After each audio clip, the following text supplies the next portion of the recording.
the Tories are not going to do nearly well enough for them to say an early snap election will give them power. Well, I'd be astonished. I mean, if we find the Tories are only down 100 or 200 seats, for example, then they may say, yeah, let's go for an early election. But I doubt if we'll get the kinds of numbers after tomorrow's elections that would say to Rishi Sunak, an early election is a good idea. So unless his party blows up, forces him out, or whatever, unless the party acts in a way which necessitates an early election, if it's down to Rishi Sunak, he'll wait till the autumn. It's been quite a week for political surprises. The resignation of Humza Yousaf, the cricketer Monty Panesar joining George Galloway's party. But could tomorrow's local and mayoral elections bring us even more political twists and turns?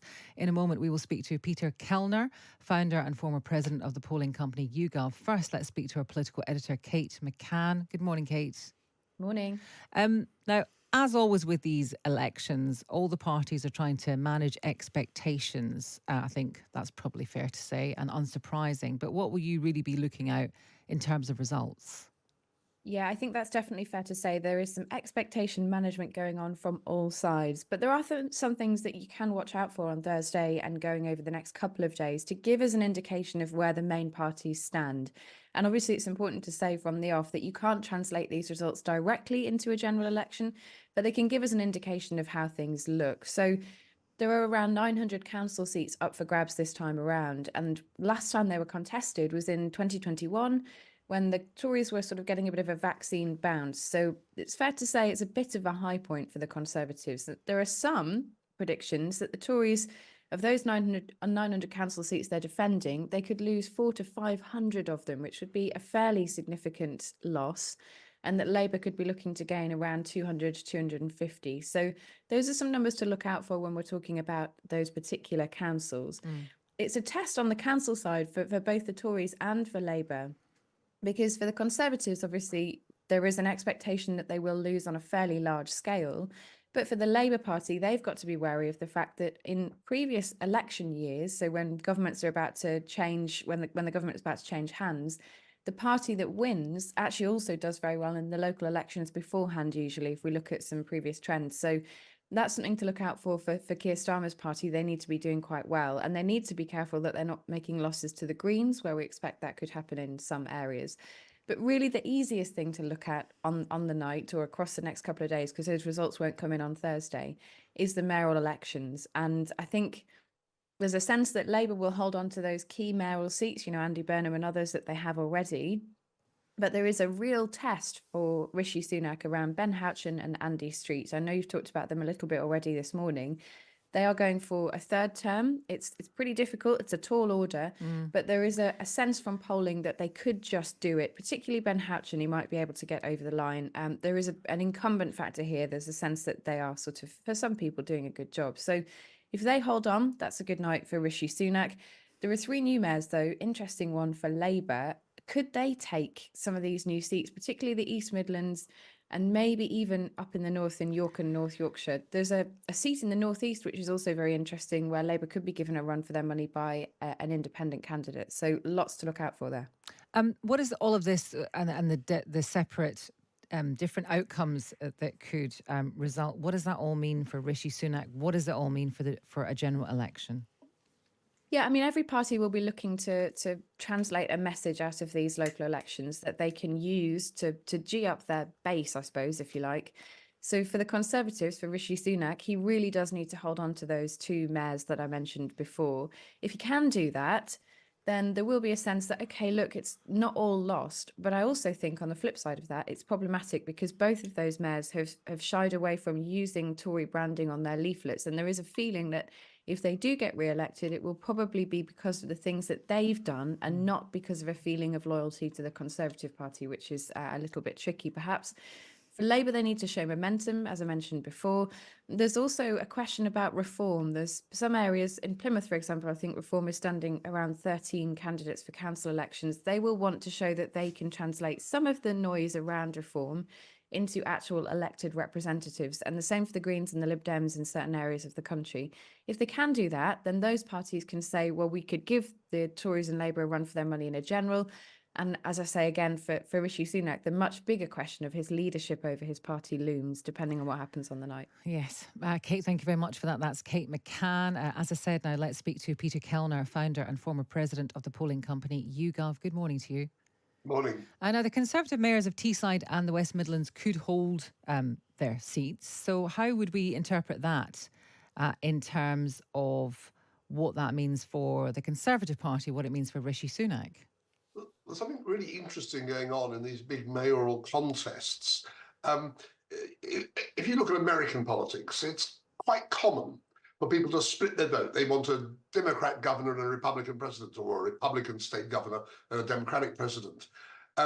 We're beginning to see something like that happen here. All the polling that's been done in London, in the West Midlands, and in Tees Valley shows that there are quite a lot of people in all three areas who want a Conservative mayor, but a Labour government at Westminster. And I think this will come through quite clearly over the next 48 hours or so. And then the question you've got to ask is, why is the Conservative Party doing better in these mayoral contests than in the same areas where people are asked, who do they want to run the country? Is it the Conservative national brand that's the problem? In which case, what do you do about that? Or is it perhaps that it's Rishi Sunak himself who's dragging down the national Tory vote? So I think there'll be a lot of debate going on inside the Tory party, however well or badly they do in these mayoral contests, because of this split ticket voting. That's interesting, though. So you think that even if they do, if the Conservatives do better perhaps than they're expecting, or they hold on to these key seats, it doesn't necessarily give them much respite potentially in terms of what might happen in a general election?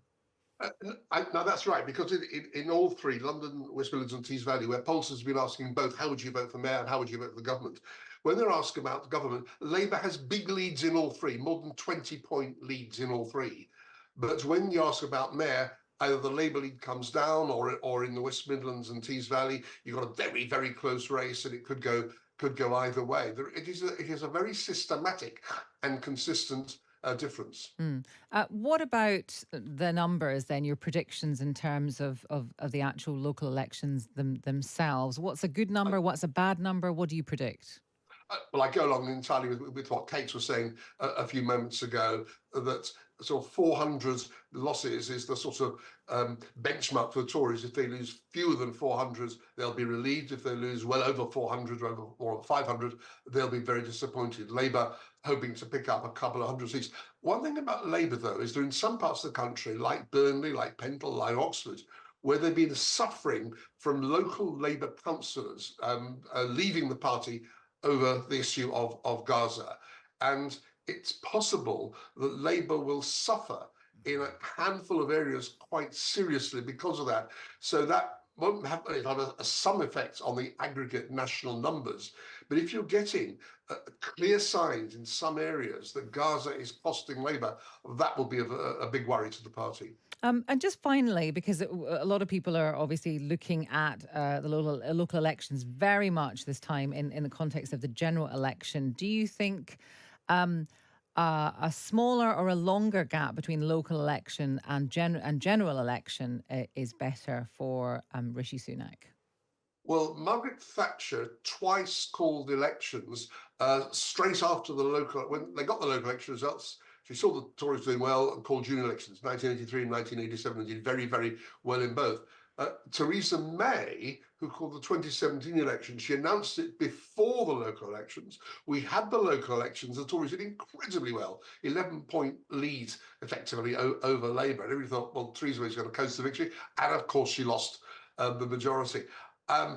Look, the Tories are not going to do nearly well enough for them to say an early snap election will give them power. Well, I'd be astonished. I mean, if we find the Tories have only down 100 or 200 seats, for example, then they may say, yeah, let's go for an early election. But I doubt if we'll get the kinds of numbers after tomorrow's elections that would say to Rishi Sunak, early election is a good idea. So unless his party blows up, forces him out, or whatever, unless the party acts in a way which necessitates an early election, if it's down to Rishi Sunak, he'll wait till the autumn. Okay.